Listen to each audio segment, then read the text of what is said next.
Hi, everyone. A month or so after the recording of this interview, our guest Mary Jo Hyan discovered that she had advanced esophageal cancer. She made the hard decision to greet this new chapter without intervention, as she had been through aggressive cancer treatment in the past. Things have unfortunately taken a hard turn over the last week, and we have worked together to present this conversation as her final comment on dreams and life and love. She believes, and we are heartbrokenly honored, that her last public offering to the value of dreams be within the context of several of her own. And with a seriously heavy heart, on behalf of me, Jason, and I'm sure I speak on behalf of all of the dreaming community and everybody that you've touched with your dreams, that you were an incredibly beautiful and special woman, and you really wedged your way into all of our hearts. We deeply thank you for your contribution to dreams. You really were someone special who really left a mark on my heart. I love you, and without further ado, we give you Mary Jo.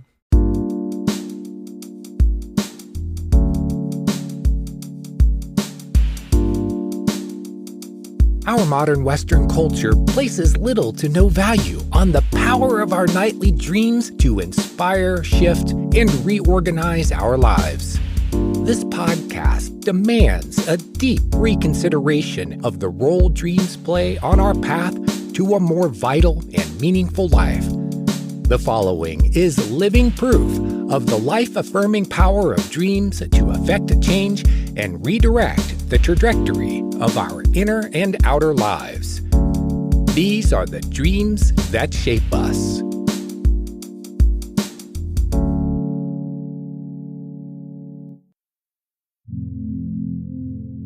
Our trauma and personal wounding and pain are typically areas of our lives we would rather not have to ever go back into again. And yet, as our guest Mary Jo Hyan says, our dreams have the audacity to bring us back into connection and conversation with these places within us all the time. And if we are to be in true relationship with our dreams, and truly with ourselves, these are places we must go. Because as painful as they are, that pain we experienced is valid. And those parts of ourselves still wrecked and haunted by that grief are necessary, vital, and beautiful aspects of ourselves that are in such need of our belonging. But as the two of us discuss, in dreams, we rarely are tasked with going back into these places alone.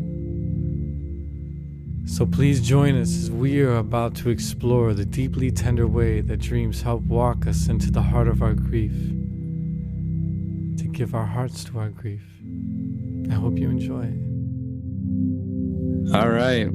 Welcome back to another episode of the Dreams That Shape Us podcast. I'm your co-host, Steve Ernenwine, and I am here today with my good friend, Mary Jo Hyan. Thank you so much for being here on the show with us today. Really, I'm so excited to have a real legit conversation with you today. Thank you, Steve. I so appreciate any invitation to speak about dreams. And yet I would want to add that before you started the recording, you had us feel into an intention for today. And the word that came up for me was vulnerability. And that the way you are in conversation in the dreams that shape us is inviting us into this precious conversation with our vulnerability. So thank you. Thank you.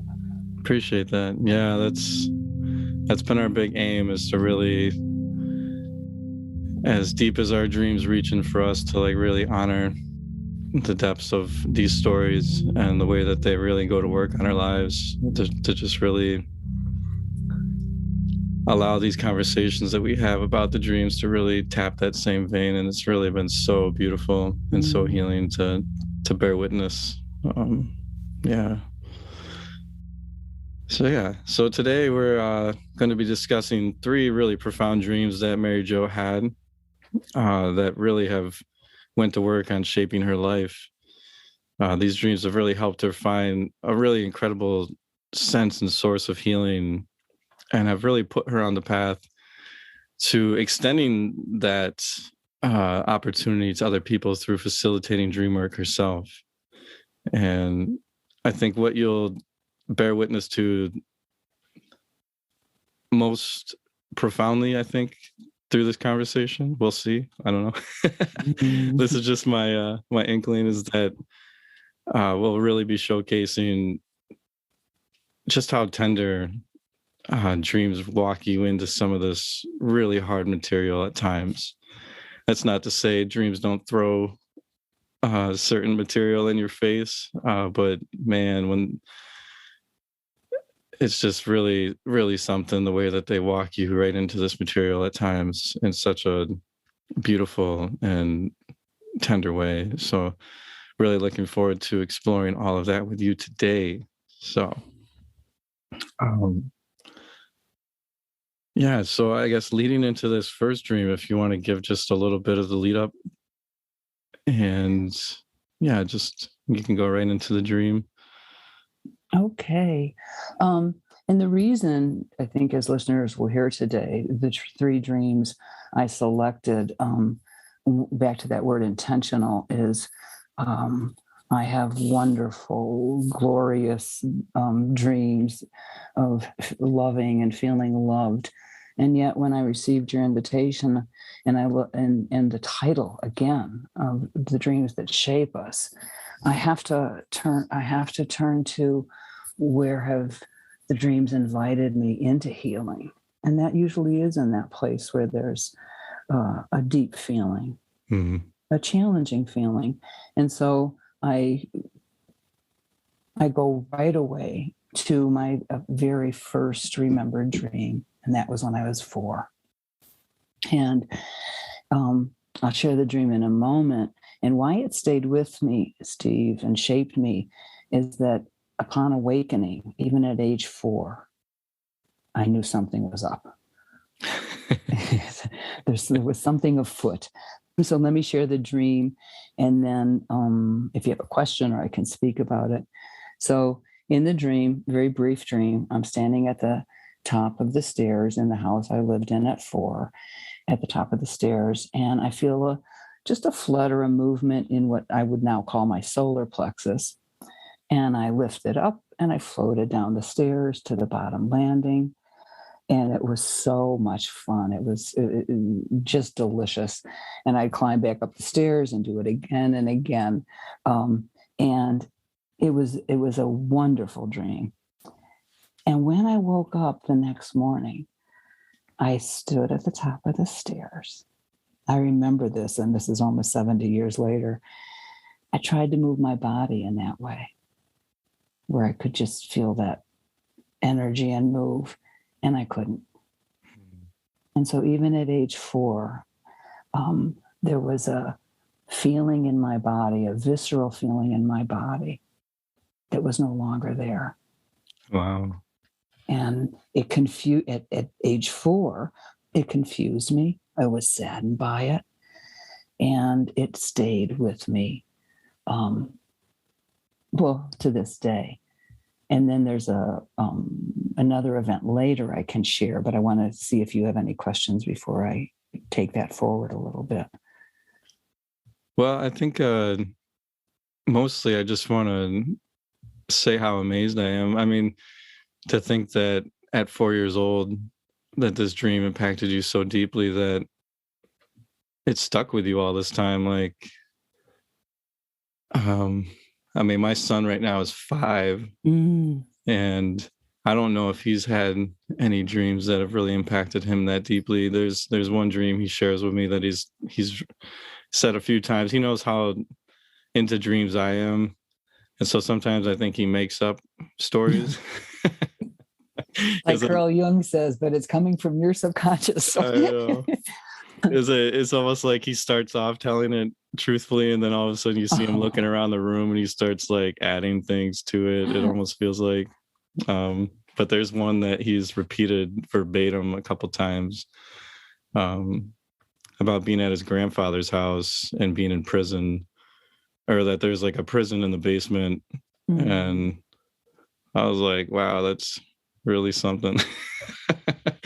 I'm really curious about that. So yeah, I'm really just amazed that that this dream really set you forth, because I think in your notes that you gave me, you had mentioned that this dream in particular really like made you aware that you had lost something really special. Yes. Or a connection with something special, and that just that awareness at such a young age follows you through your life. And I can just see how that simple little sweet dream could affect you so deeply that you'd carry it through the rest of your life, and really had gone to work on you. And I mean, looking at the dream itself, it doesn't seem like that would be the dream that would really stick with you for that long, but just like the awareness that it gave you was so, I don't know the word I'm looking for right now, but because I don't think jarring is quite the right word, but at least like, yeah, made you aware of something so deeply profound that just followed you like that. That's really something.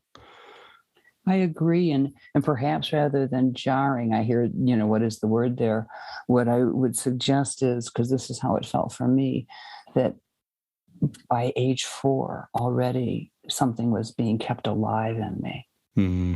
This awareness that there's something in our dreams. And even for your son, even if he's doing elaborating and enhancing, just what I'm hearing is, here's a 5-year-old who knows our dreams are coming to us each night and talking to us and wanting to be in relationship with us. And that's keeping that alive in him. And so what I knew at age 4 was I was confused. I didn't, of course I didn't have the process to know what was happening, but that there was a way I'd known myself that I didn't know anymore. And then it was almost 60 years later. I live in Estes Park, Colorado, beautiful mountain town. And I was driving to speak to a grief group about their dreams of their deceased loved ones. And as I was driving over, this dream at 4 years old came back into me full tilt. And I actually had to pull over to the side of the road for a minute because I started to cry. That there was something I had been connected to that I was no longer feeling accessible to me. And what I felt was grief. There was a sense of, that was the feeling at 4 I couldn't articulate. Wow. I felt a sense of loss. And I know that we don't lose it permanently, but just by taking human birth, I think that memory gets frayed. And I felt grief. Wow. And I would say that's what was kept alive in me. That now in my body, because I knew the visceral feeling, in my heart, the joy, and that was my call at age 4 to remember who I really am. And I think that's our call for all of us in our dreams. Yeah, definitely. We simply forgot. It's very gentle. We just forgot.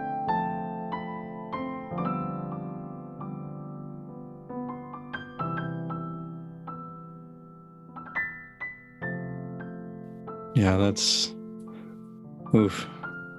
Yeah, wow. Yeah, that takes that whole dream to a whole nother level. And just, yeah, wow. I can't even articulate it. That's really beautifully. I think you did a better job than I could try to do right now. And I would add here that, because I hadn't thought of this till a few years ago. So that dream kept alive in me that there was this joy, that our dreams know a part of us that we forgot. And I didn't include it in my notes to you, and I probably should have. My dad had been a prisoner of war during World War II, and he spent 3.5 years in prison camp.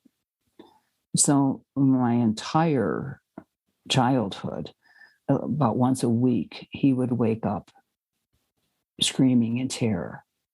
Wow. And we didn't know about PTSD back then, but and then he'd wake up and he'd kind of make it light for us because it's scary to hear your father afraid in the night, and that also. So here was the joy of flying down the stairs, but also dreams were coming constantly through him. And what was this world coming into him that, and these memories and these flashbacks through his dreams. So I would say nothing mystical or magical in my childhood, but dreams were very, very present. Wow. Yeah, I could see that definitely having a very big impact on you also. Yeah, I had a friend when I was in elementary school who his father was in Vietnam. And the same kind of thing, like we couldn't be very loud.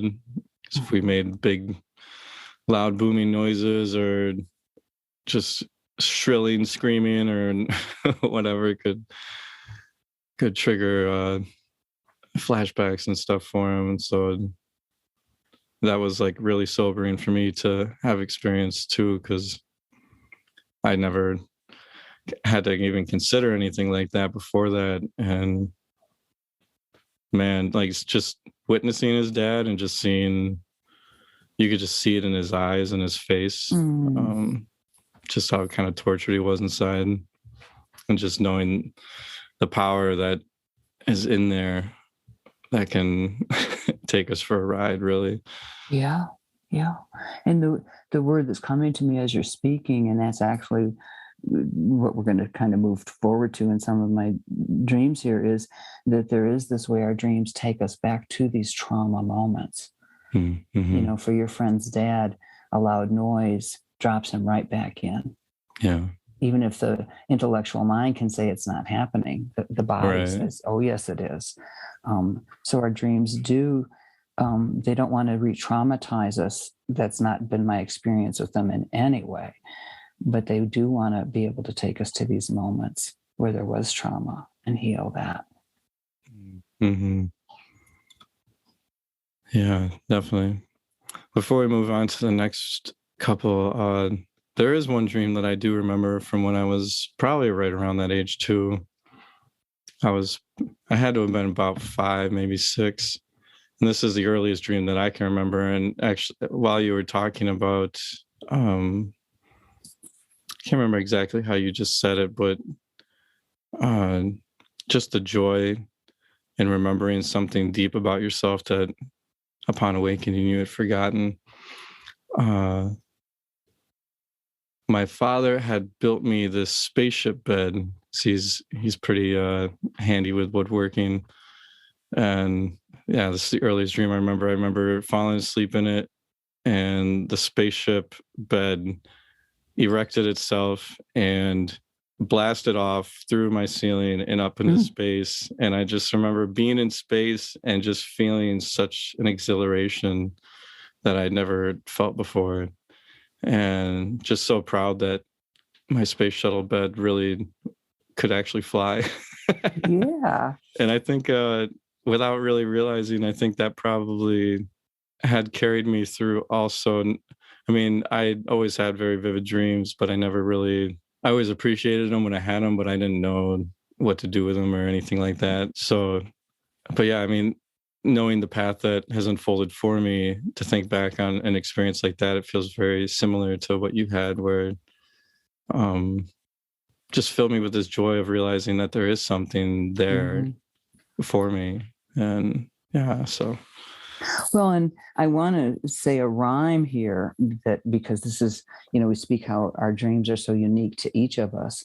I listened to your interview, and you spoke about Coco and the spaceships, and here back at 5 or 6, you're that's the ground from which you were coming into dreams. There is that, it used what you can relate to and know, which is so beautiful. How our dreams are so unique to each of us.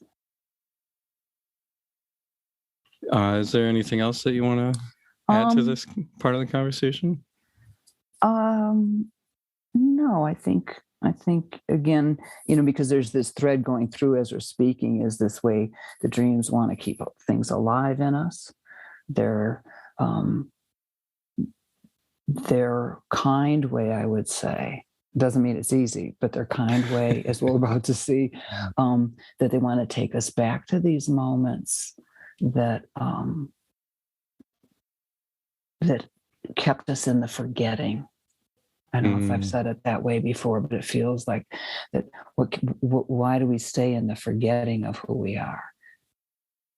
Wow. Because maybe we are afraid of the remembering.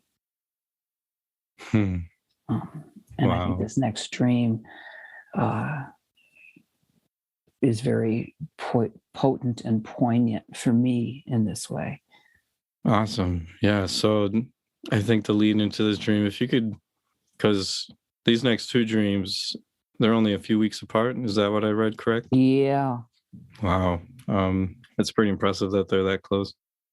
So yeah, if you could paint the picture of kind of where you are in your life, because these next two dreams are so close in proximity. Are you saying where I was in my life at that time? Yeah, just kind of give us, it was just kind of like a lead up and so an idea. Real briefly, after I was a public school education teacher for almost 30 years, an awesome chapter of my life, wonderful working with teenagers. And when I retired, I immediately went back full tilt, focusing on my dreams, and studied quite a bit, but nothing was calling me in until I began working with my own dream teacher named Roger Kamenetz. And I had never done anything like that before, so this was way at my edge. And our very first session, and this is again, I just bow to the dream wisdom. The very first session came a dream that showed me how removed I had become from my own experience. And this dream set me on a trust of the dreams, even though it's painful, as we'll hear in a moment. And I guess I would say the way back, the way home. So should I share the dream and then? Yeah, I think so. Okay. So this is so imagine I have these, our dreams want to be in a relationship with us, in conversation with us. And I feel like they're just waiting in the wings going, oh, she's going to talk about a dream. Let's give her this one, because here we go. So in the dream, I'm skating on an upper balcony of a long balcony of a building, and I'm trying to avoid small frozen pools. I don't want to break through the ice. Down below, 2 stories below, I see a large elk lying on the ground, and it's being attacked by another elk. His side has a huge gash. I mean, it is a huge gash, bloodied and open. There's a crowd of people watching. A young man starts walking away from the scene, carrying the elk's bloody rack of antlers. I'm horrified. From the balcony, I yell, "That's against the law. That's against the law." It turns into a chant that everybody picks up, and we're all saying, "That's against the law." So before we drop into this, I say this with a blush. I couldn't wait to work this dream, because I thought my dream teacher, Roger, would say, well, what a good person you are. You want to, protect the national park system, which is baloney anyway, because we have antlers that the elk and the deer drop. But it didn't go that way at all. Of course. And I am a child of the 60s, so I would have probably had them making protest signs and all that too. But oh, that's awesome. So would you, I want to leave space if you have a question, or if I should just go into what really then did happen in that session. Yeah, I think if, I guess without much context, I'd be just kind of shooting in the dark here. So okay. Yeah, why don't you just kind of open it up and we'll, My main question is, why an elk? That's a great question. And again, it could be that that our dreams seem to pull from our personal circumstances. And I live in a cabin in the woods in the middle of the mountains, the Rocky Mountains. And so the window I'm looking out could have elk go by, deer, bear for sure. They prowl around not this time of year, mountain lions. So they are the denizens of where I live. No. And so the simple answer may be, I can relate to this immediately. Gotcha. Yeah. That's my guess why. And it's a huge, majestic animal. To see an animal, elk are just amazing creatures. And to see this huge elk, and they have huge racks of antlers on the ground, his side torn open, is indeed horrific. Yeah. So in this very first session where I actually worked a dream with another person, there were so many opportunities here to really be in the dream and feel the dream. But what it was showing me is I didn't do that. And I'll say more about that in a moment. I went right to my mind. Which we could even say is the conditioned mind, where I had learned there's right or wrong, good and bad, following the rules. And that in its own bizarre way gave me a sense of safety. If I follow the rules, if I say the right things, then I'll be okay. When really the moment, and really isn't that the way of skating around frozen pools? I did not want to feel. I could even say it this way, Steve. I didn't know there was a feeling here until we started to work this dream. I'm starting to feel it spiral into it right now. Yeah. So, so first do I work for the National Park Service? No, it's not my job. So what was that moment? Having a cause, being able to speak for those who can't speak for themselves. These are wonderful things in the world, aren't they? That we can do that. But when we work with our dreams, we look under that. Where's that coming from? Is it coming from a place of fullness and wholeness? Or is it coming from a place that helps me avoid something? And so I didn't want to feel. In that dream, I didn't know that I would have been afraid. And so I became this person that followed the rules. And in the dream, I was asked, so look, can you look at that elk, the bloodied elk, and what's there for you? And it was heartbreaking to see, but I still couldn't get to it. I would say it's a reaction. I couldn't go to that place. I had to get, that righteous indignation about the antlers. And that looks and sounds like a real feeling, but it isn't. It really is an avoidance of feeling. And what was that feeling? It was going to be the pain. Yeah. The pain.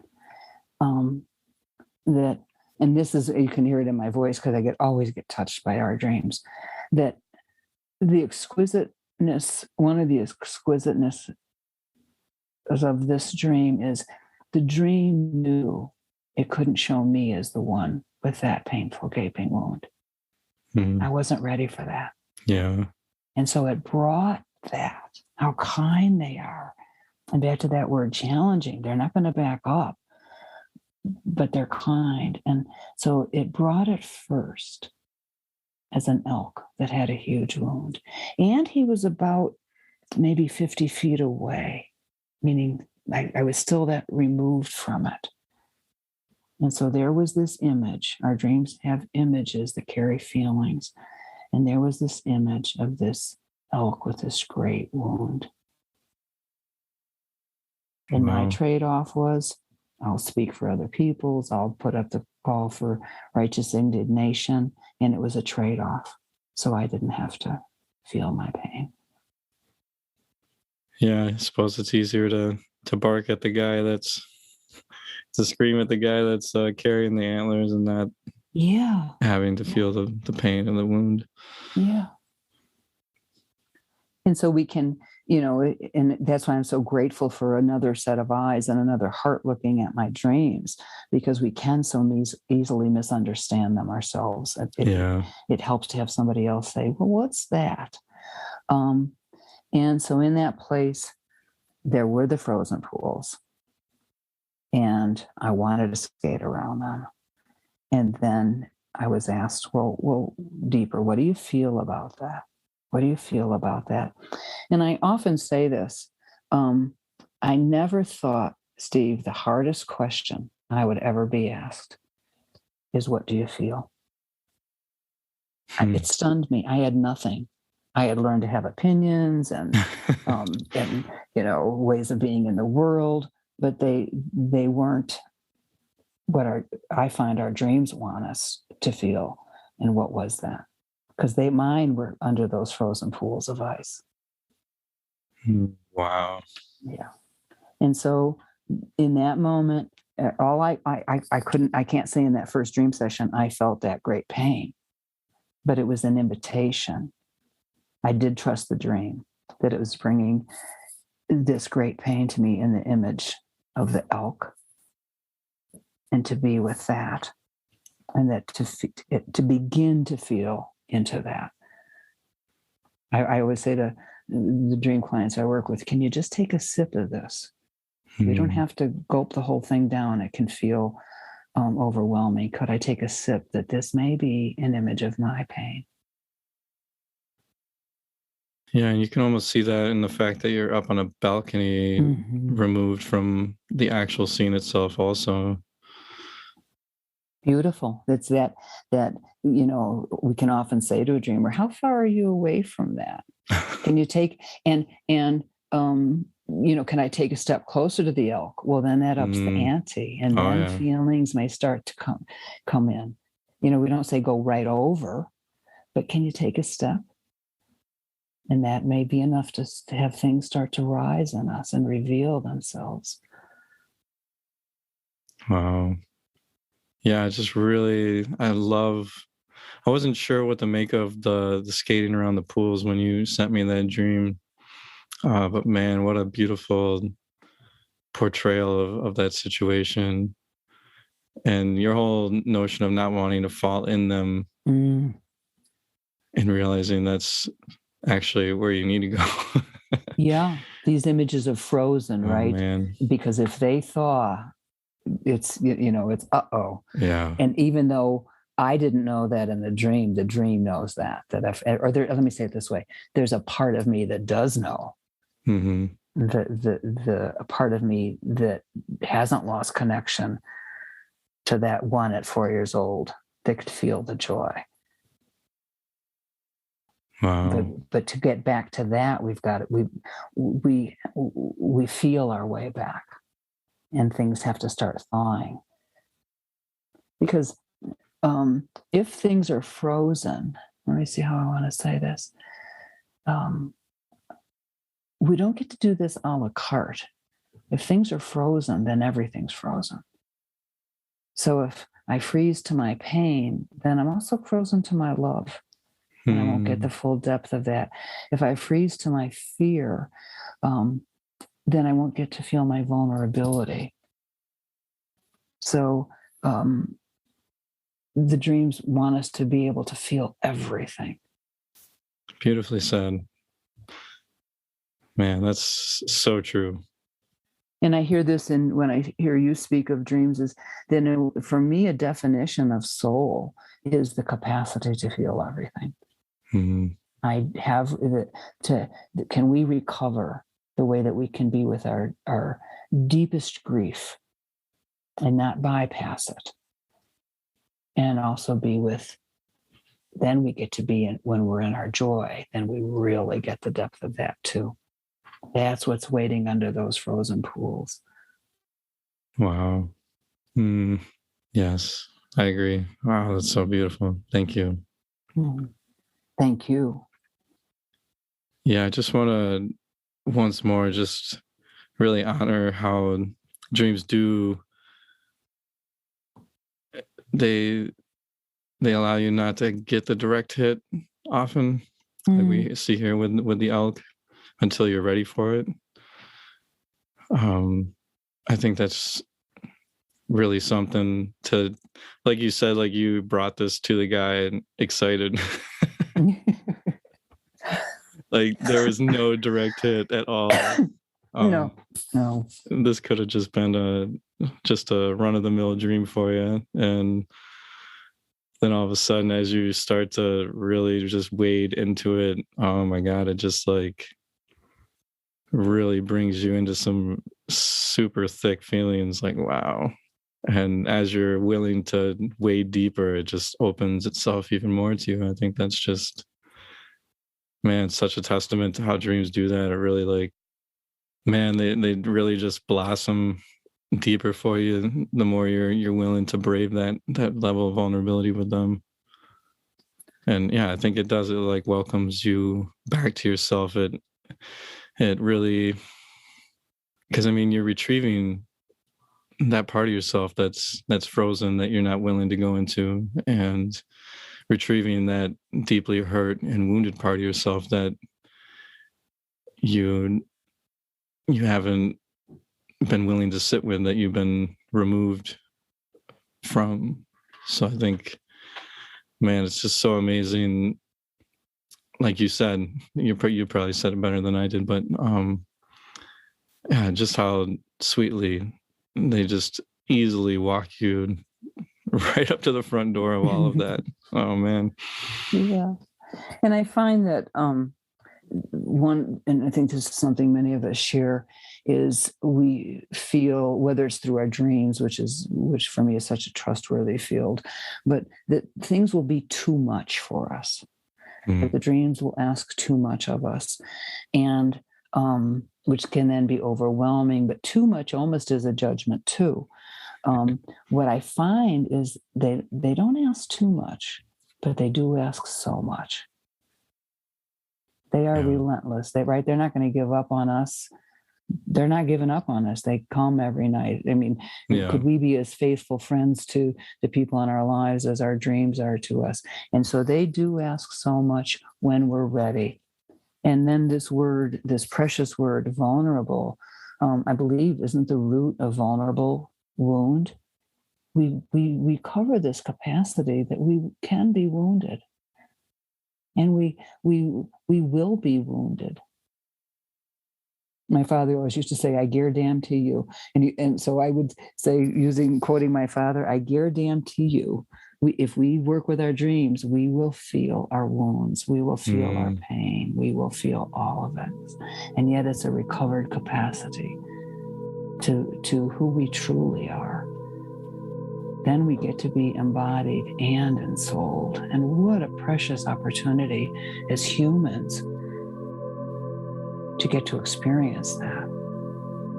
Yeah, I think as painful as it sounds to want to go into those kind of areas, man, when you actually do it, like I was kind of touching on earlier, like it feels like you're coming home. It feels like you're really retrieving a part of yourself that you lost contact with. And a lot of those parts of us that get wounded and kind of shoved down because, we can't always deal with it in the moment,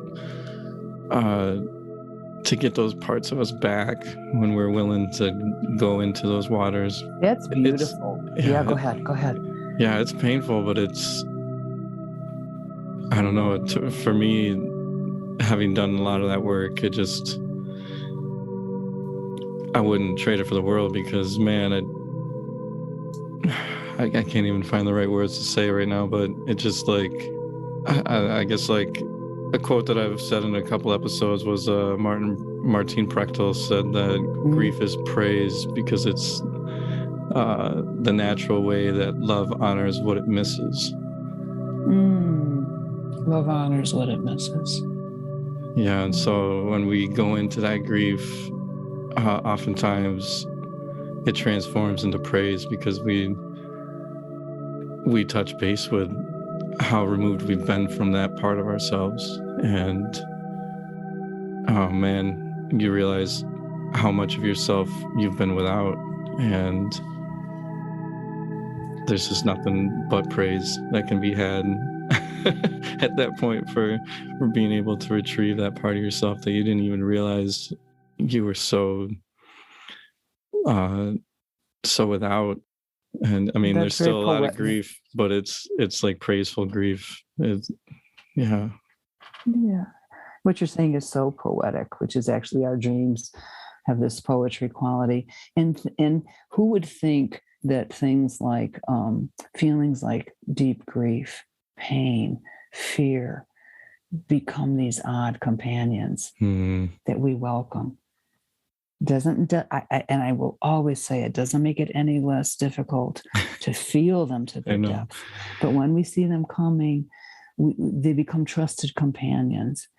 And I love your word retrieve, because and this leads into this next dream and what I was kind of saying earlier with regards to trauma. Our dreams want to take us back to these moments, not to re-traumatize us. But when we have traumatic experiences, and they maybe don't even have to be traumatic, but they keep separating and fraying our memory of soul. And we shut down to frozen pools. We have dreams of locking doors, pushing people out. It's that when we do what we need to do to survive, everything gets locked up back there. So not just our fear or our pain, it all gets locked back there. And the dreams take us back to say, let's go back and get what got left back there, of the beauty, of the love, of the soul capacity, our creativity, all of the juiciness of who we are that got left back there because it wasn't recognized, valued, or beloved in the world. Yeah, so true. I was trying to think of a really good dream that I had that showed the same kind of removal, where it allowed me to kind of take the direct hit later. One way, like you said, and I so agree with you, is the physical distance in a dream. Another way I see very often, and I'm saying this in case it reminds you of something, if we're watching something on a video or a TV screen, or even on our phones, we could call that way of being in relationship, because that's what our dreams want for us, is it's mediated. Am I watching on a screen, and I see this with a lot of dreamers, some accident, some crisis, because just like the bloody elk that was far away, we get to see it distant from ourselves. That image is there for us and starting to come in, but first in that way that's still a little bit removed. Mm-hmm. Yeah, the one most present in my mind is one I shared in our origins episode, where me and Jason talked about our origins into doing dream work. And it's a little later on where I talk about a dream that I had that I feel kind of showed me one of my core wounds. And it starts me off in this, I have a mask on, like a sleep mask. But I can see down it. It's like a tunnel almost. And there's this beautiful classical music that's just pouring forth through that mask. And it's just so heavenly and divine. And I just can't get enough of it. And I feel so taken care of. And then I take the mask off in the dream. And I'm in this completely, it's like an underworld of sorts, where I'm staring at this kind of circular encagement where there's this man that has a tree that's growing through his body. That's kind of piercing his solar plexus area and sprouting out the front of him. Just kind of like a sapling, like a thick sapling. And he's in terrible pain and he's on fire. And it's the most horrific scene that I've ever witnessed. I can't even look at him half the time. I peek my eyes at them, and then it's so horrific that I have to keep looking back away. And I become lucid because I realize that this should not be happening. Yeah. And I make it rain in the dream, and the dream ends. And it wasn't for many years after that I even really understood what that dream meant. I just thought it was just a really intense and terrifying nightmare, and didn't really think too much about it. Kind of like what I said earlier, where this dream of yours, you could easily you could have not shared it. Mm-hmm. It could have never fully revealed itself if you didn't wade a little deeper into it. This one, it really grabs you pretty hard, but I still wasn't making the connection that was me in that engagement. And it wasn't until, let's see, I probably had that dream in 2009, and I don't think it was until like 2016 that I realized the true depth of what that dream held for me. And when my shadow journey really started in 2012, this knot in my solar plexus became like a felt experience for me. And it still wasn't a few years later in doing a lot of work with that until I like really thought back on that particular dream. And I'm like, oh my God, this is a wound that I've been nursing. And I have this dream image of this warrior, like, because the man was huge. He was buff, but he was rendered so weak because of this wound. And it seemed like such a correlation to like my own masculine warrior energy, which in my eyes has always felt at odds in some capacity, where I don't have good warrior energy. Like I have had such a hard time my whole life, like standing up for myself and setting boundaries. And at the same time, if those lines get crossed to a certain extent, the lashback, or like the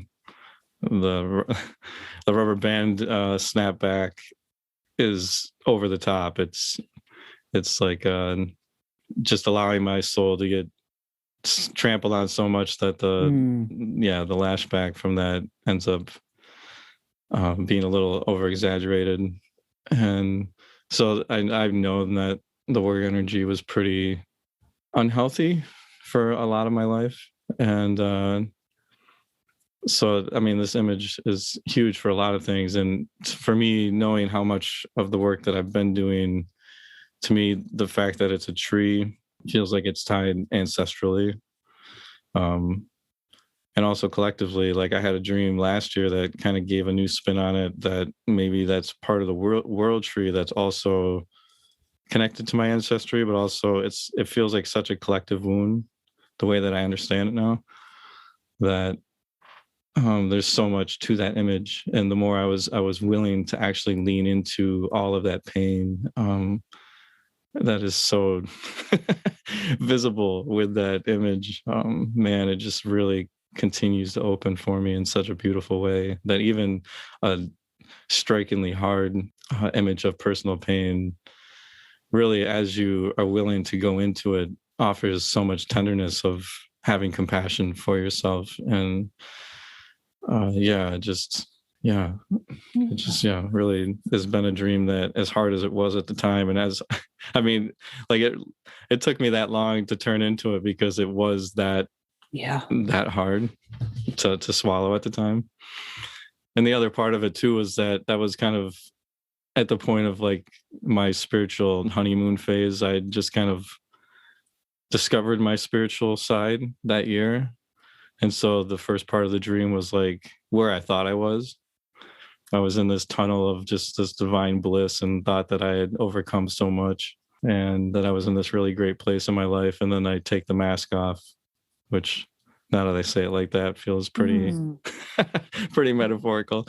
Here is a very stark reality that still is just as true, that's inside of me, that needs addressing. And so, kind of like what you said, like the dream doesn't flinch, like it wants you to go there. And these are, and and just as we're speaking here today, we can see why people may be hesitant to do dream work. And yet and I so get that, but it's also, it's such a true sacred way home. And how do we be with these difficult images that, as you recognize, is an image of you? Yeah. This encaged man. And I do have to say, one of the words as you were speaking that struck me in this image was sapling. What is a sapling? And the tenderness of a sapling, that there's something very sweet and new and fresh and vulnerable in a sapling. And that image is just full of so much. And yet here's this sapling that's coming through this man. And it's your image in your dream, the tender one, the fragile one, the vulnerable one. Wow, thank you for that. That's not anything that I've ever felt into that. Wow, that brings a whole new dimension to that. I'm gonna have to sit with that for a little while. That actually offers me more tenderness for that image. Wow. What if our greatest, you speak about the warrior energy, all these ways we use the word power, and a way that we might speak of our dreams is, because power can be over others or in a situation, but just maybe the word I lean towards is potency, because potency is something that comes from within. And that what if our greatest potency is this, as we've been saying throughout this morning, our greatest potency is our capacity to feel our tenderness, our vulnerability, our pain, our fear. That is the substance and essence of beingness for us. Yes. Wow. Yeah, I totally agree with that. Definitely agree with that. Do you want to move into your final dream? Sure. And again, or I guess, is there anything final you want to speak to that last dream? I think the one thing, again, I think I already said this, is that it really it turned my understanding of the way of looking at a dream 180. That we could look at the surface of the dream, as many of us do and even want to, and yet here underneath, that's such an important word, underneath the narrative, underneath what I thought the dream was about. If we are willing to look to turn again and look again with different eyes, we get to see something different. And more importantly, we get to feel something different. I often say that part of what happened to all of us, even if we had the best of lives, and I hope they're all out there that have, but most of us have had difficulties in our lives. But what happens is we learn to see with wounded eyes. We hear with wounded ears. We think with wounded minds. We even speak with wounded voices. And what the dreams want to help us do is to heal those ways, where when we look at something, we don't go into, as we've both shared here, that place of reaction. We really can see it clearly. We can hear things clearly. And that's one of the great gifts of the dream, is to invite us into this healing and I want to say it this way, this is nothing new. This is not a self-improvement program or becoming a better version of Steve or a better version of Mary Jo. It's back to that word remembering. This is who I am. This is how when I'm in the world from this embodied and souled place, this is how I get to be in the world, because I remember. And then very sweetly, it gives permission to others to start to be in the world from that place as well. Very beautifully said. Yeah. Man. So this third and final dream, I shared this with you. I have written about this dream. I have never spoken about it. So this will be the first time I speak about, other than when I worked it in my dream session. This will be the first time I speak publicly about it. And so that, back to that word, vulnerable, that very deep sharing. Yeah. I'm very honored. Thank you. Well, and thank you for saying that. And then I think the word we haven't met, well, we have said we trust our dreams, but then we find we can be in these trusted conversations too. When we can be in our vulnerability, and I hear that in you, then that makes you trustworthy. And when I can be in my vulnerability, then I can be with another in theirs, and it helps us be trustworthy. We can trust each other. In these conversations and explorations, we really need to have. So this was, I'm going to say, I don't have my journal here, but this was maybe 2 weeks after the elk dream. So I have a feeling. So here was the elk dream, removed from the wound is my own, distant. And then I had this dream. So if you're ready, I can go ahead and share this. Yeah, please do. So I think I'll read it if everybody's okay with that. I'm sitting in the front passenger seat of a large old sedan being driven by a man I don't know. I feel small sitting in this huge car. I'm suddenly aware that he's driving down the road that leads to my mother's house. I look over at him and am about to ask why he's going there. I want to protest, but I don't even open my mouth. I know there's no point. He's doing this. We top the hill and my mother's house comes into view. The house is there, but the outside is very different. It's a ramshackle painted in an ugly green. Right before the house is a makeshift fence made of scrap metal and flattened tin cans, all the same ugly green. The whole scene looks like a war zone. He pulls off to the side of the road where it dead ends. He gets out of the car and takes a step towards the house. I'm still sitting in the passenger seat, turned sideways, with my feet hanging out of the car. I see little sneakers on my feet. I just sit there slumped over. I don't want to do this. I'm afraid of how my mother will react when she sees it's me. I feel sick, nauseated, heart pounding, and I'm trying to blank out my mind. I slowly stand up and turn to face the house. I catch just a glimpse of her coming out of the garage towards us. She hasn't seen me yet, as the man is standing between me and her. Wow. And in the first reading of this dream, when I worked it took a long time even to read the dream, because those frozen pools, really, I broke through, and I was sobbing, and I wouldn't do this now, but I kept apologizing for crying. Now I know that that's actually the liquid feeling, the liquid grace that comes through. But I was so back there, so terrified. That difficult. Dream is just such a vibe to it. You can just picture every part of it in such a deep quality. It just, like, the way you wrote it, the way you portray it, it literally feels like a movie scene. And man, it's like so packed full of all kinds of depth and energy. Man. We used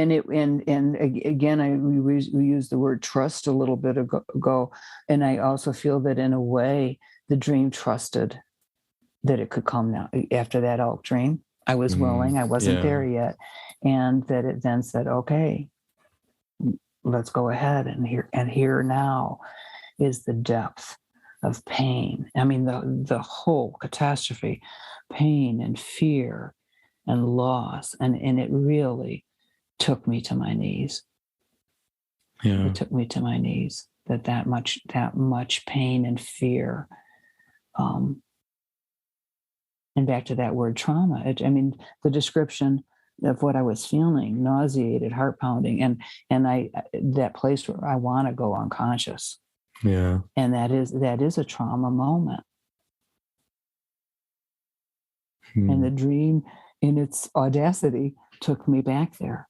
Come on, we're going back.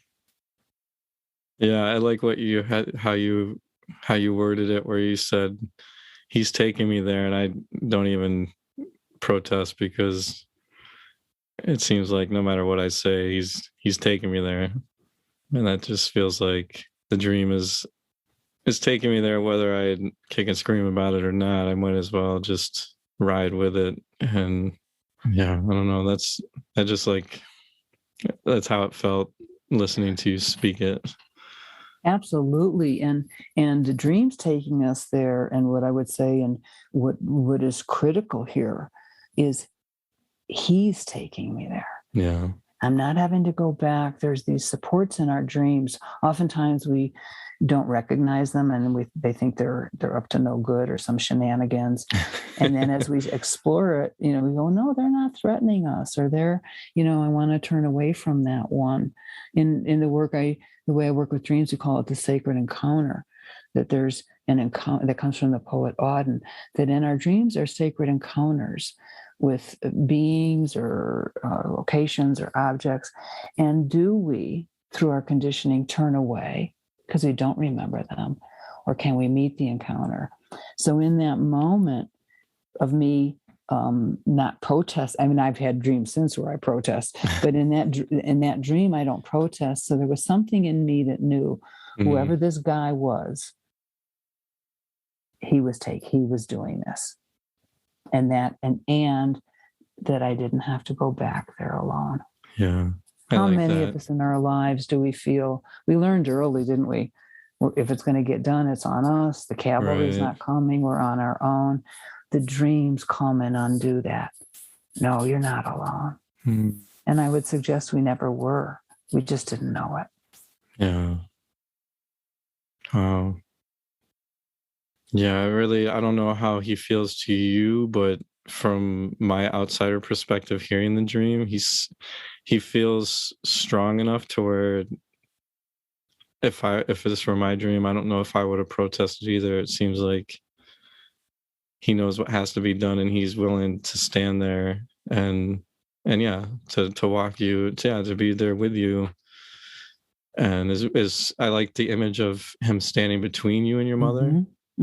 Like he's a buffer, and also is willing to buffer the encounter between you and your mother. And yeah, that's really, really something.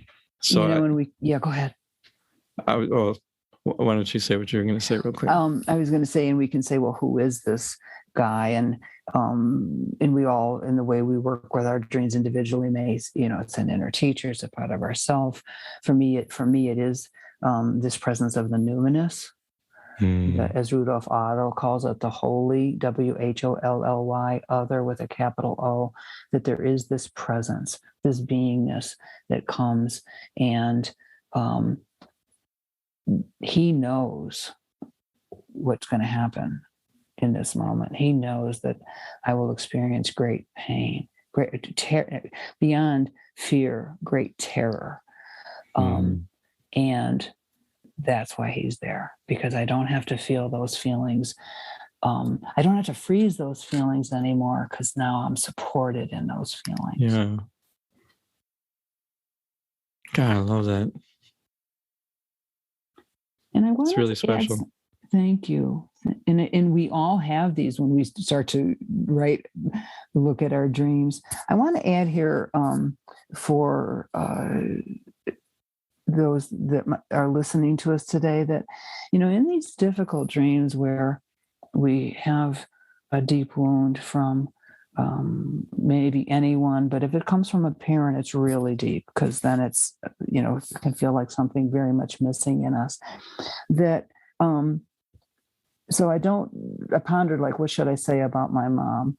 And I don't want to go into a listing of this and this and this, but I would say that, how would I say this? That briefly, that my mom was someone who hated herself so thoroughly and was so driven by shame.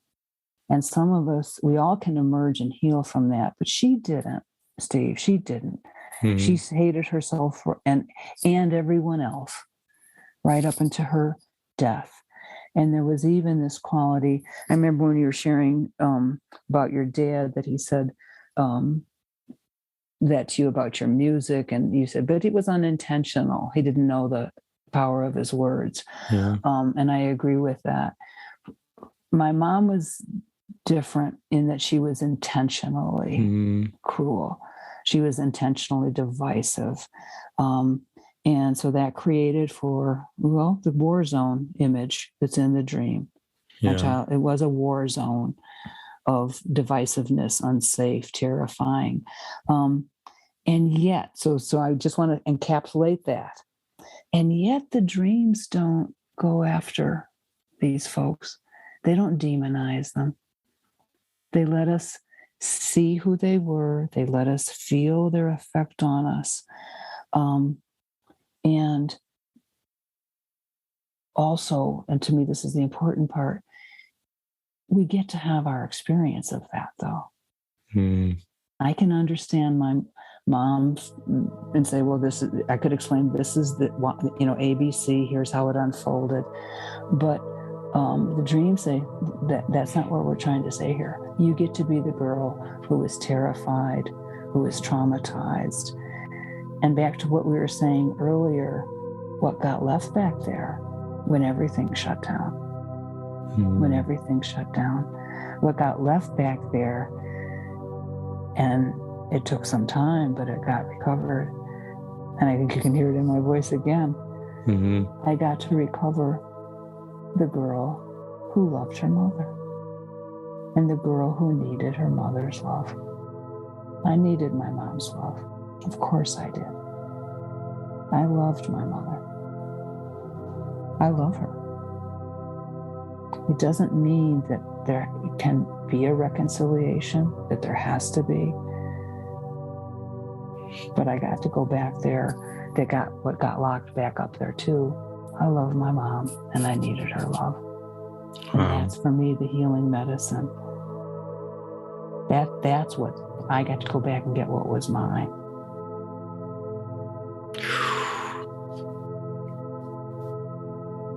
That just got me a little choked up.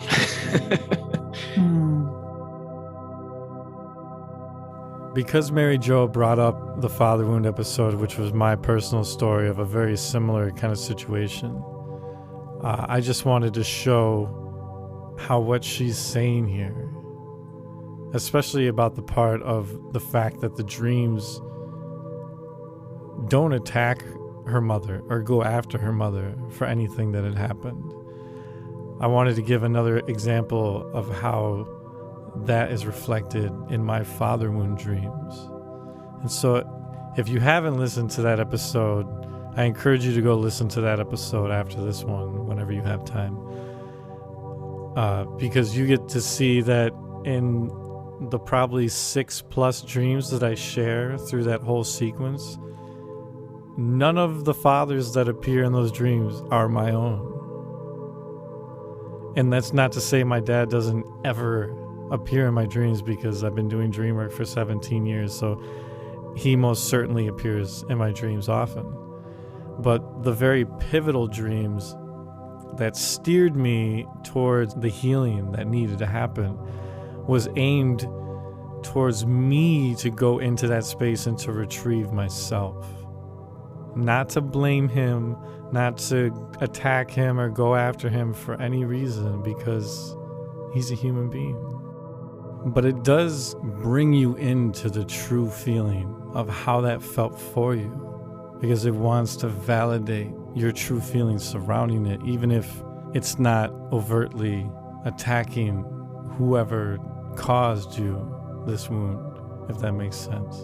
And even as I shared my father wound story out there, and I shared it with a few people from a couple men's groups, all of a sudden I started to wonder if my story seems really weak. And I had to realize that, well, regardless of how much tension and conflict there may have been between me and my father growing up, this was what hurt the most, because it felt like this was the most important part of me. And so that's why it hurt. And that's why this, outside of anything else that has happened, is the wound, the true wound. All the other stuff doesn't matter. But this hurts. This digs deep because it's the truest part of who I am. And that needs to be felt. That feeling needed to be felt for me to rectify and to retrieve myself. And so in my story and in the dreams that have also helped me in this same process, it's all about me retrieving myself. Because the one dream that I could have added to that story where my father did appear, it was me being reflected in him, where there was a completely false narrative that was happening in the dream. And when I worked the dream, I realized that's actually my story being told through him. It's not his story at all. And so it's all about me. It's all about me retrieving myself. It doesn't have so much to do with the person, because we really want someone to blame, don't we? But it's really not about the blame, because the blaming doesn't actually offer healing.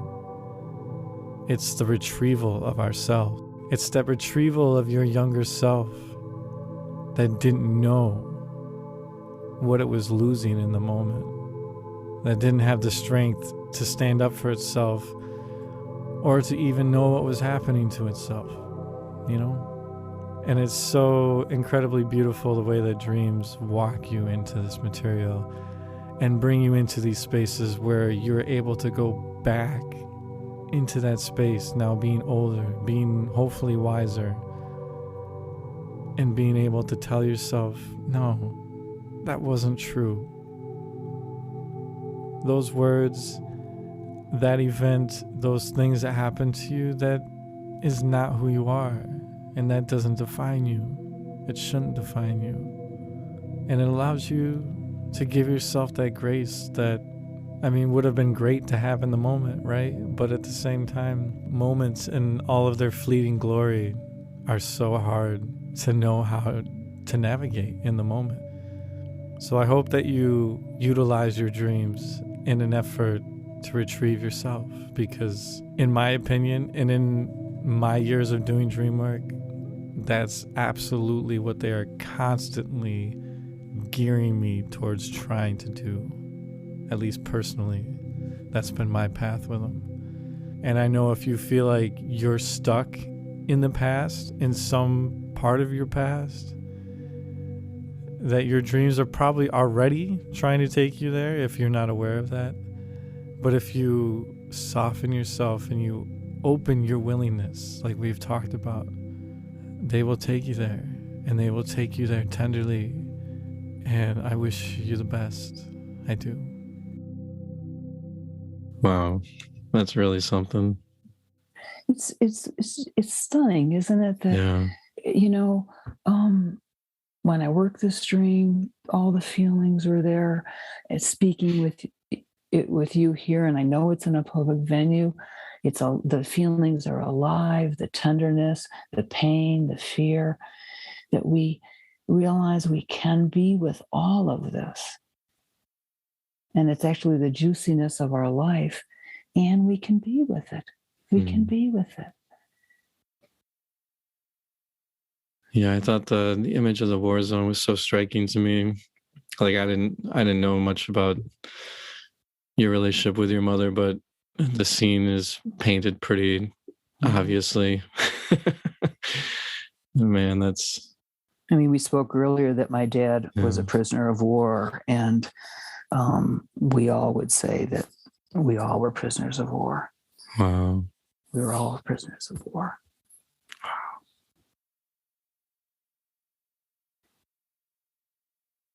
Wow. Mm. And that's something. Wow.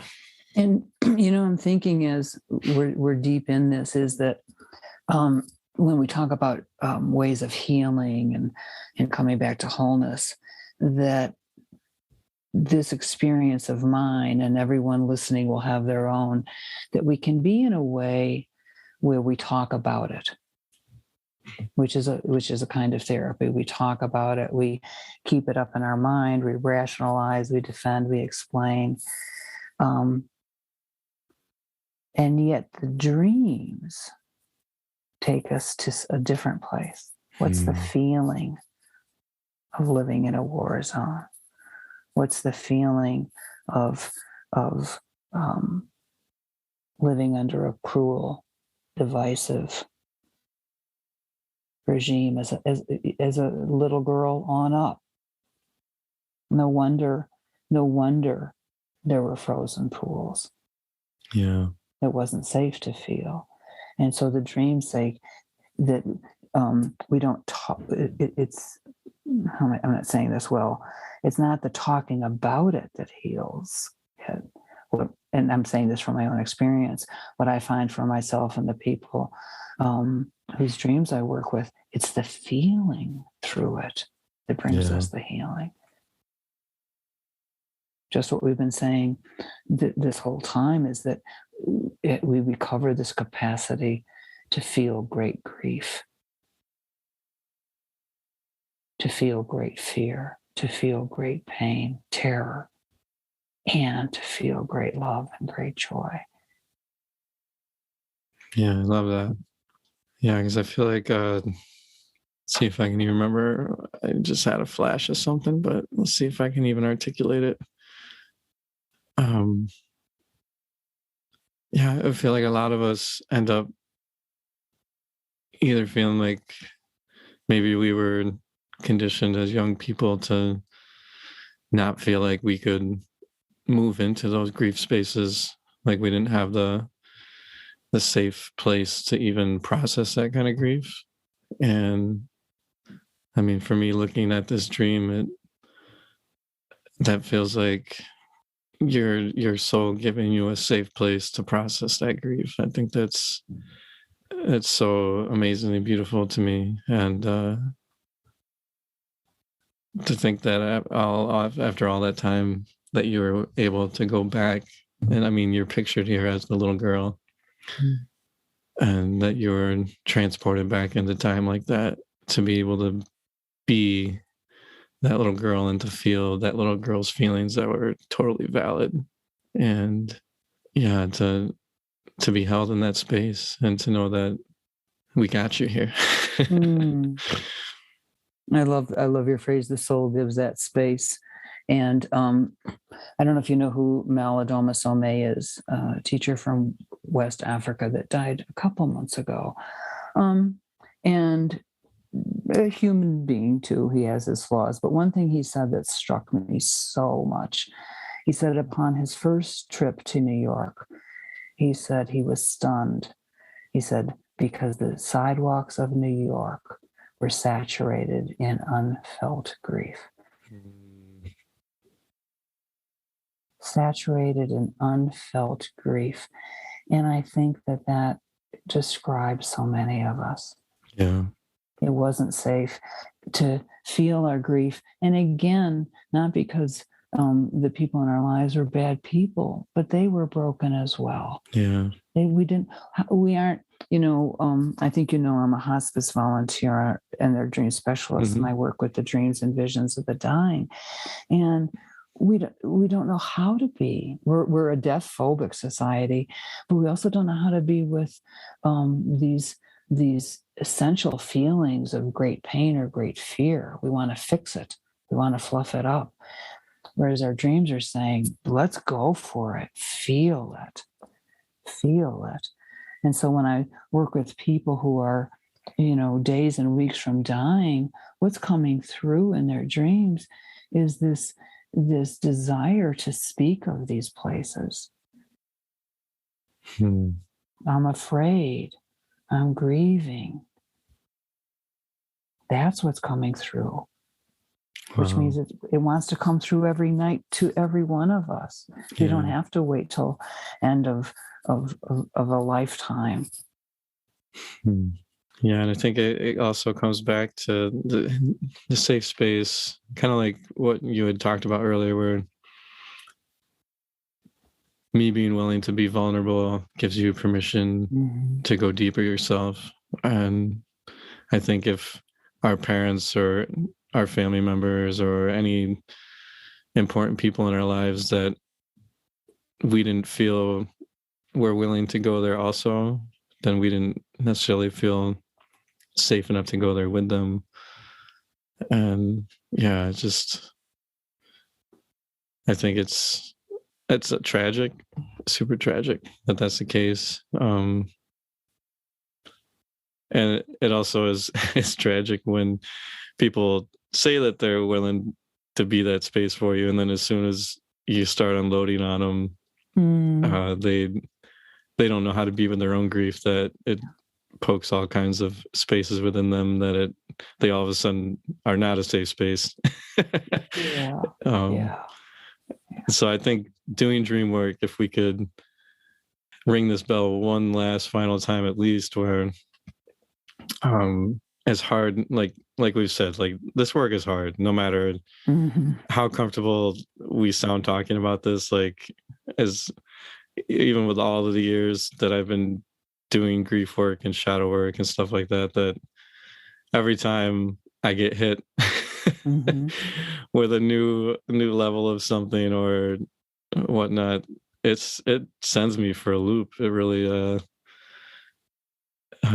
it takes a lot to want to move into some of those spaces for sure, and it gets easier the more you do it, but it still is a doozy. But man, it's so rewarding that I hope that everybody listening here today,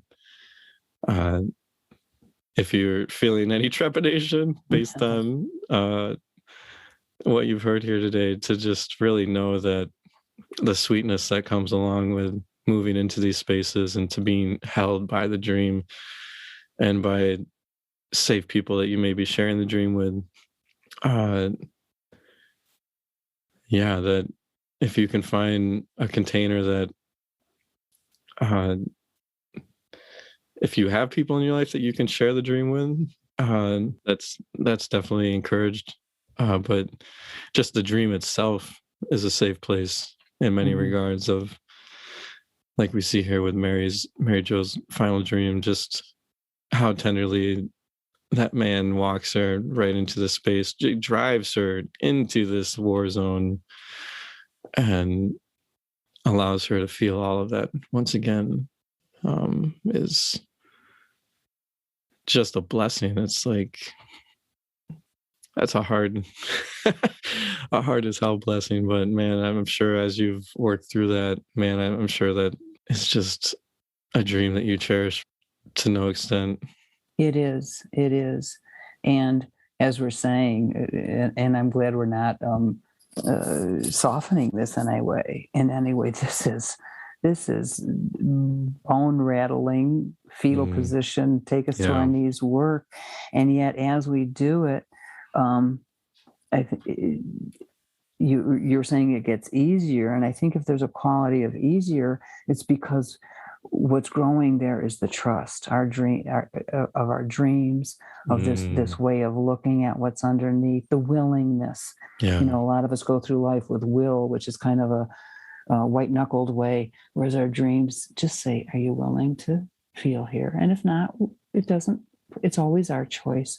But in the willingness to do it, the trust deepens and deepens again.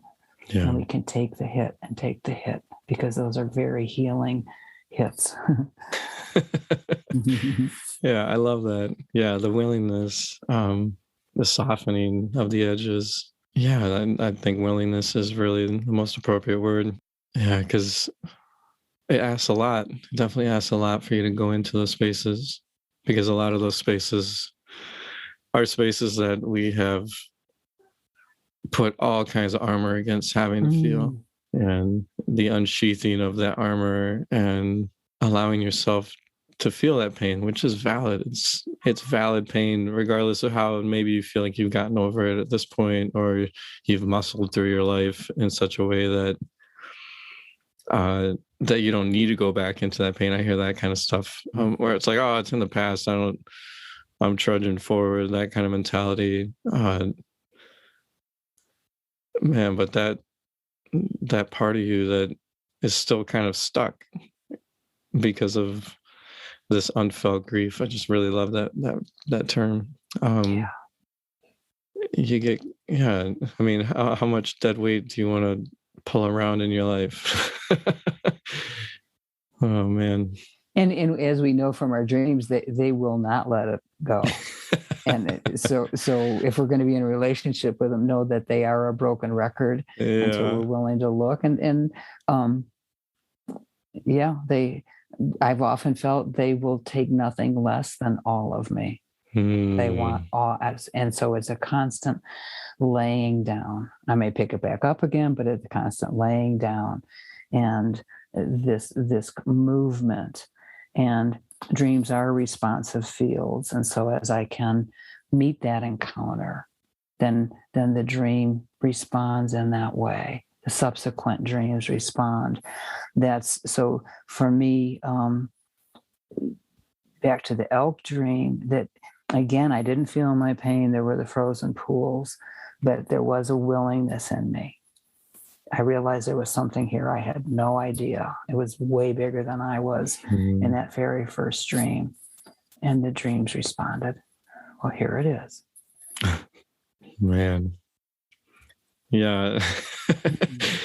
It's so let me just get the timeline right here. So your second dream that you shared with us with the elk, you said was the first time that you had done a dream work session with anybody? Yes. Now, were you already engaged in dream work before then? I was not.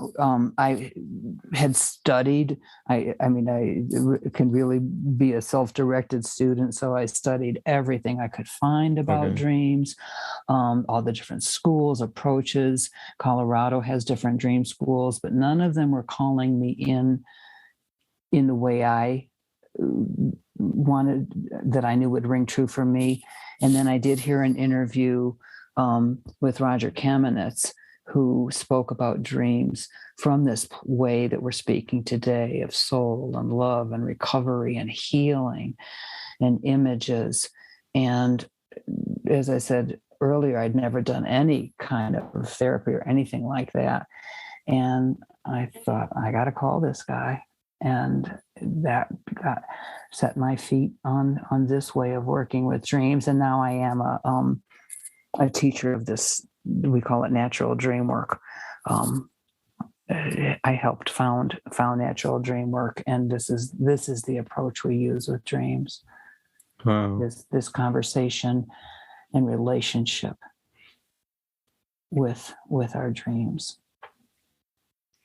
Yeah, so they held no punches. You were like, all right, I'm willing to no to take a step in this new direction, and then they were just like, here you go. Because I think the true part of me, who I really wasn't aware of, but remember, these dreams had been alive in me my whole life. I'd recorded them. I didn't understand them. I imagine at that other side, my unconscious is going, finally, and they were going for it. Yeah, and I'm very glad they did. Yeah, I feel like my path was the same way. Like I was launched into dream work through a spontaneous lucid dream that I had that totally like broke me wide open. Like I had woke up in my exact same apartment, and there's like a whole story here, but essentially it just seemed really off, like there was something wrong. And I walked out the front door of my apartment, and it was a completely different world. And it just like shattered me in such a way that I just couldn't shake it after that. I woke up and was just like, oh my God. Like, because eventually I did realize I was dreaming as I walked out into that new world. And so in that dream, I had two choices. So I guess to give a little bit more backstory, that my roommates were home and they were partying and drinking and smoking, and they were trying to call me to them. And that's what felt wrong in the dream. And I just couldn't take it. There was just the siren that was going off inside of me that was just like, this is not right. This is not right. And I wing out the front door, and it's a totally different world. And so, I mean, looking at that dream, I had a choice to make. I could continue the way that my life had been going, or I could walk out this door to a whole new world that's available to me. And I did. But I had no way of really knowing how to find people that were into dream work at that time. I was only 19. Oh, And so I like figured a lot of this out on my own as I went over the course of like 5-6 years. And I think at like 6 or 7 years in, I actually started finding people online that were doing really incredible work. And I don't think it was until a lot of my shadow work really started that I really started to find my groove with understanding how to work dreams and how to understand them. I think you need like a certain number of years in on doing dream work before you start to notice recurring patterns and how this sort of dream happened back in that time period of your life and what it meant for you then and what this might mean for you now as it's showing back up, that kind of thing. But yeah, then all of a sudden, like some gear flipped, and all of a sudden, like, the dreams were just like, all right, I think you know enough now to really set you in motion here and doing the hard work that we've been just slow cooking you for. I would say incubating. They're just Yeah. And I want to say and reflect back a little bit to you, Steve, that this so shines through in being in conversation with you. Your heart comes through, your soul comes through, your capacity to deep listening comes through. That in answering this call, back to that word I used in the beginning, it's almost this way of remembering. We kind of have an amnesia. And there's a great word, anamnesis, which means unforgetting. And our dreams help us unforget. Yes. And you, in this remembering, hey, I have a choice. I can stay with the partying. And it's not a judgment, right? I can go this way, or I can go out into this new world. And just like Frost's poem, right? And that made all the difference. Yeah. Yeah, absolutely. Thank you for saying all that. That really means a lot to me. You answered your call, and that's always beautiful to see, because it's not easy to answer that call. Yeah. Yeah, especially if you can you start getting a sense of really where that might take you. Oh, yes. That's funny. Oh. Yeah, for anybody out there who's curious, I mean, it really has made all the difference. I mean, I'm sure Mary Jo would echo the exact same thing. I mean, walking the DreamWork path and being open to learning so much about myself that I don't know if I would have ever gotten had these experiences not kind of came to me at night like that and really worked me as hard as they have. I had no idea where the trajectory of my life would have went had I not walked through that door, Wow. These are these touchstone dreams, aren't they? Yeah. Where we say, where's the, if we speak about the arc of the unfolding of our work, that here's a touchstone, the sapling, coming through the man, the choice of staying or stepping out into a new world, that we answer these calls. And it really is, and I think you'll agree, the work of a lifetime. Yeah. The work of a lifetime. Yeah. And it's just so, I just really love the way that dreams, I think you said it best when you said the anamnesis. How do you say that word? Anamnesis. Anamnesis. And just the unforgetting. Yeah. And just like the way that it reveals you to yourself so potently all the time in your own special sort of way. Just like, I think that's the most like tender part of dream work, is just how it knows you so deeply, and it knows exactly what to give you to have you make those connections that you need for you to discover it for yourself. I think the metaphorical nature of dreams is so potent. For it doesn't want to just tell you who you are. It wants It you. won't. We wish Yeah. it would, but it won't. I Just know, tell me right? what to do, right? As in education, you made me remember this. We used to have what's called IEP, Individual Education Plan, in education, where all kids learn differently, have different learning styles. So you'd focus on what each kid needed to learn, and that's how I look at our dreams. They're not a one size fits all. They are so individualized to each of us. And again, you mentioned the word special. We are special, each and every one of us. And the dreams know that and want us to remember that. And as Joseph beautiful. Campbell says, the gifts you have to give to this world, Steve, can only be given by you. Only. And if it's not given, the world misses that. The gifts I may have to give to the world can only be given through me. And each one of us has that unique way to, we first get to have it come home to ourselves, which is so important, because then it's authentic and thorough and true. And then it can't not flow out into the world from us.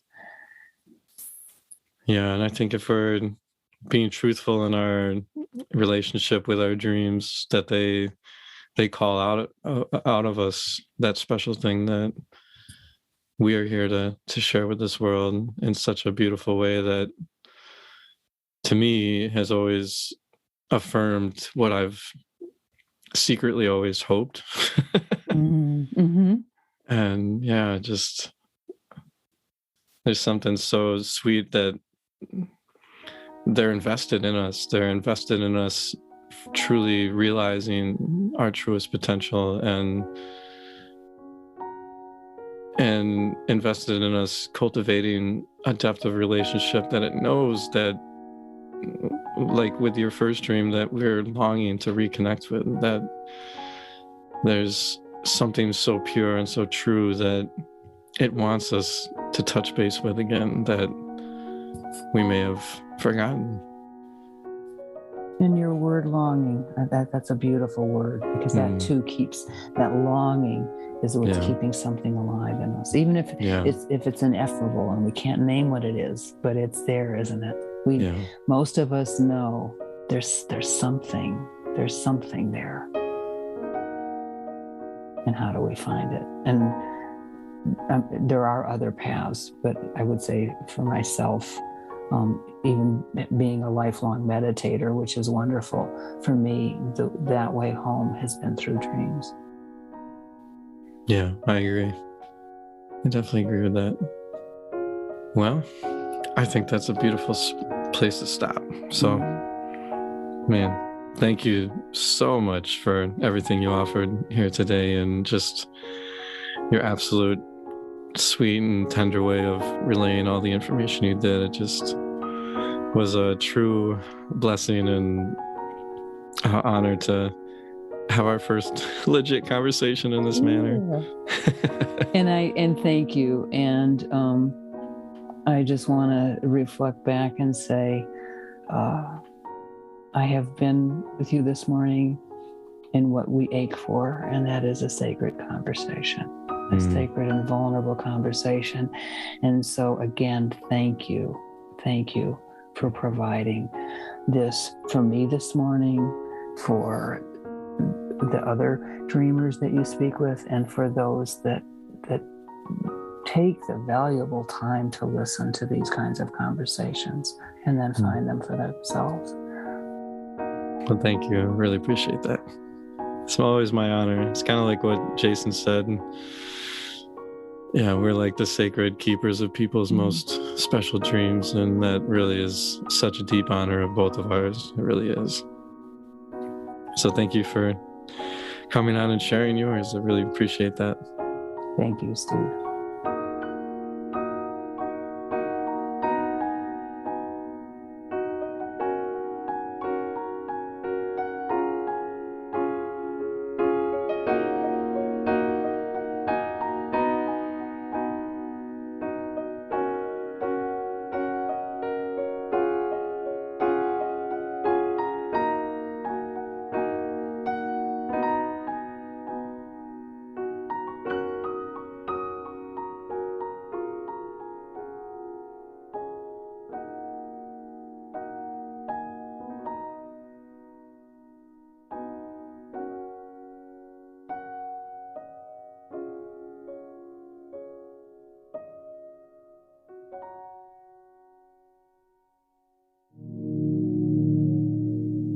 Wow, what an episode, huh? This is your co-host, J.M. DeBoard, and I've been sitting here listening to Steve and Mary Jo go back and forth, and it just was like a revelation to me, some of the things that they said about getting to the heart of the dream.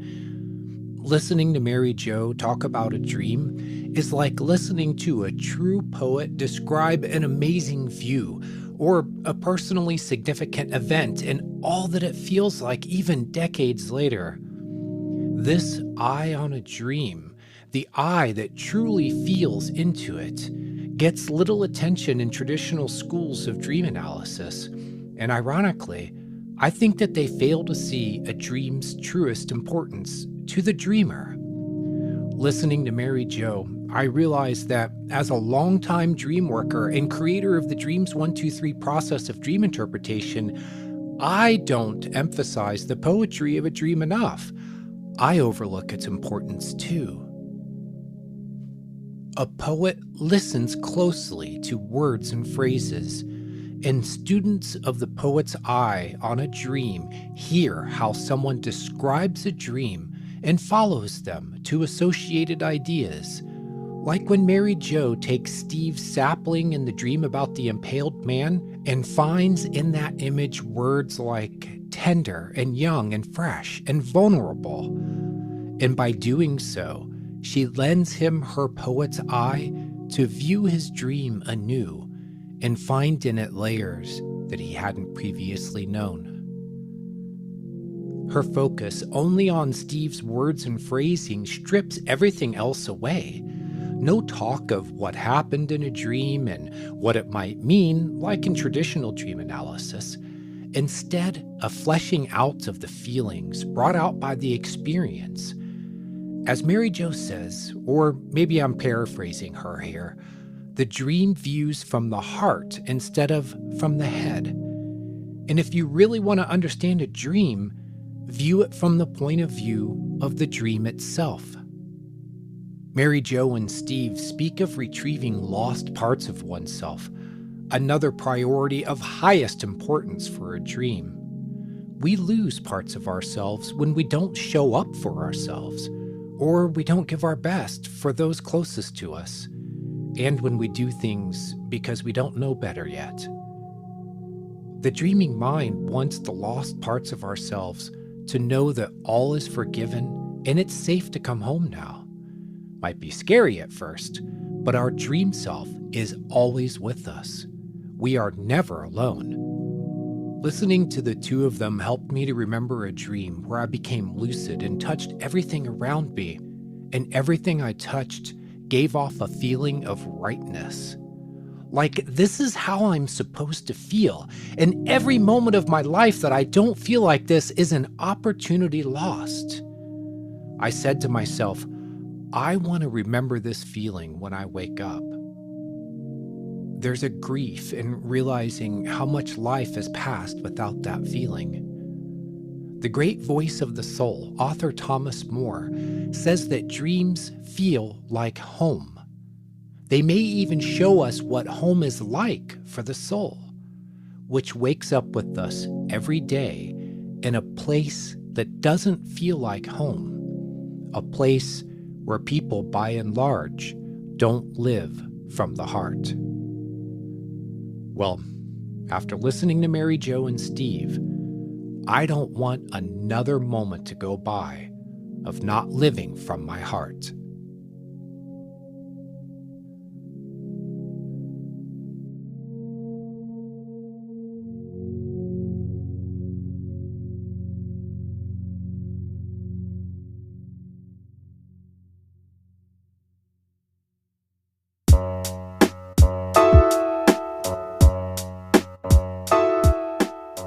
For my co-host, Steve Ernenwein, I'm J.M. DeBoard, and we want to thank our very special guest. A big, heartfelt thank you to Mary Jo Hyen. Her website is hername.com. That's Mary Jo, M-A-R-Y-J-O, Hyen, H-E-Y-E-N. Mary Jo is a certified practitioner of natural dream work, a process developed by the acclaimed poet and author Roger Kamenetz. I know Roger and his daughter Kezia, and they are awesome people. They live from the heart, and they teach other people how to find the heart in their dreams. Mary Jo is very well known in some circles because she's developed a specialized practice to help people who are at the end of life to process their dreams.